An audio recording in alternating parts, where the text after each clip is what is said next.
A 10-year-old golden retriever named Pixa sat in the far corner of his kennel at Riverside Animal Shelter.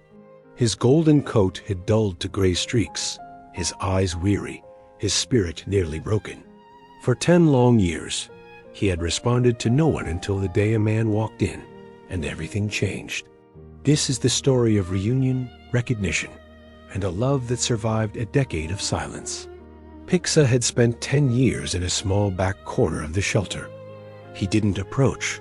He didn't wag his tail. He had stopped hoping. The staff called him Dog in Kennel 12, and only a few knew his real name. Pixa had arrived as a stray thin injured, without a collar, without a microchip, without anyone searching for him.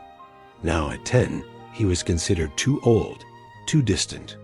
Volunteers tried to coax him with toys or treats, but he never moved. He simply sank into the corner, staring at the wall, a ghost of the dog he once was. Across town, Elliot stepped out of his truck in front of the shelter. His hair was streaked with gray, his eyes tired, but in his hands he clutched a crumpled photo. It showed a younger Elliot holding a bright-eyed Pixa, a puppy with floppy ears and boundless energy.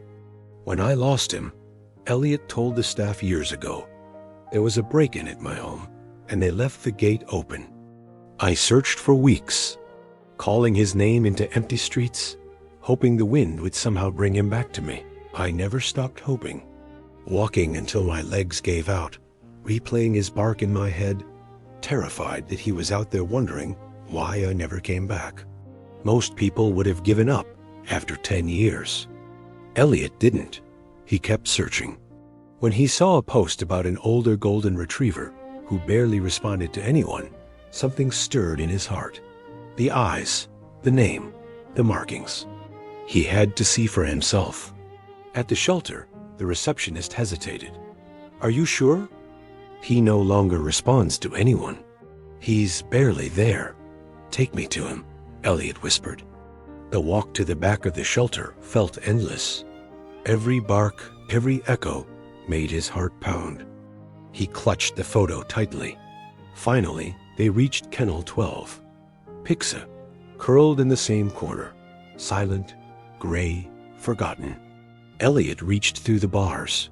Pixa didn't move. He knelt, resting his forehead against the gate. It's me, buddy. I'm here. Pixa's ears twitched. Then he froze again. The shelter technician behind Elliot gasped. Wait. He moved. Elliot whispered memories, softly, almost a lullaby. You used to sleep by my feet. Remember? You chewed my slippers. You hated the vacuum. Pixa's breathing changed. Elliot pulled an old rubber toy from his pocket and squeezed it. It squeaked. Pixa's head tilted. Their eyes met. After 10 years, something sparked. Not dramatic, not loud, but real. Pixa's tail twitched. Just once. Elliot's voice trembled. You remember me, don't you? The shelter technician couldn't believe her eyes. Pixa had never reacted like this. He nudged forward slightly, drawn by a memory deep within. Elliot held the toy closer. Pixa sniffed, took a cautious step, then another. Years had aged him. Stiff joints, dull coat, but the dog he had always been was still alive inside. Elliot knelt, tears streaming. You're really still here, aren't you? Pixa stopped inches from the gate, sniffing Elliot's hands, brushing the bright orange collar. A soft, dry whine escaped. Elliot pressed his forehead to the bars. Oh my God, it really is you? Slowly, Pixa pressed his nose against Elliot's face through the bars. Not much, but it was everything. The shelter director ran down the hall. Is this really him? Elliot nodded. This is Pixa, my boy, my family. Old vet records, photos, puppy certificates, proof spanning a decade. No doubt. After so many years, Pixa leaned gently against the bars, remembering. Preparations took time, but everyone knew he wouldn't spend another night there. Elliot had stopped at a pet store on the way, buying a new bed, a blanket, and a bright orange collar, the same color he had worn as a puppy. That evening, Elliot sat outside the kennel. Pixa lay down but never took his eyes off him. A spark had ignited. Elliot rubbed the toy in his hands, humming a tune from long walks. Pixa's tail twitched again twice. The latch clicked. Pixa flinched. 10 years of silence still had power. Elliot stepped back, letting the technician open the gate. He may hesitate, she warned. He hasn't been outside in almost a year. Come on, buddy, Elliot whispered. Let's try. Pixa didn't move at first. Then, cautiously, he stepped out. One paw, then another, low to the ground, hesitant. Elliot said nothing, letting him decide. Finally, Pixa stepped fully out. The shelter fell silent. He walked slowly beside Elliot, past kennels, past barking, energetic dogs, never looking back. Outside, the sky was soft gray, the air still. Elliot opened the truck door and laid the blanket inside. Remember this? He asked.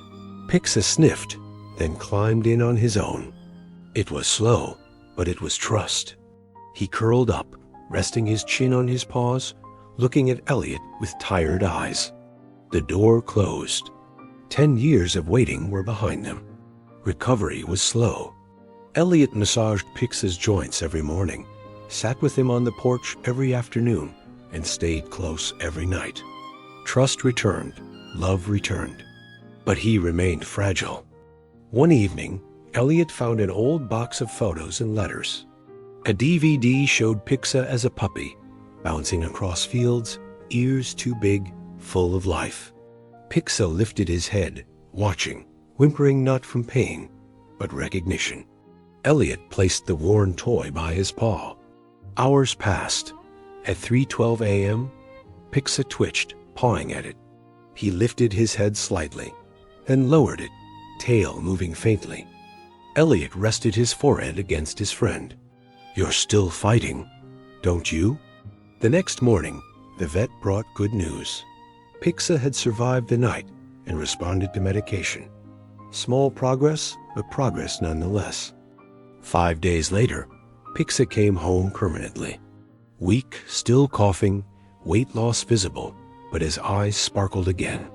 Elliot had turned the house into a recovery paradise. Soft mats, ramps, water bowls, an orthopedic bed by the fireplace. Pixa limped to his old spot, curled up, exhaled. I'm home. Weeks later, Elliot returned to the shelter, not to adopt, but to share Pixa's story. A plaque now hangs on Kennel 12, in loving memory of Pixa. He didn't wait to be rescued. He waited to come home, and after 10 years, he finally did. At home, Pixa's bright orange collar and old memories remain by the fireplace. Elliot lights a candle every night, not for sorrow, but gratitude. For a dog who waited longer than anyone should. For a bond that never broke. For a love that healed both sides of the leash.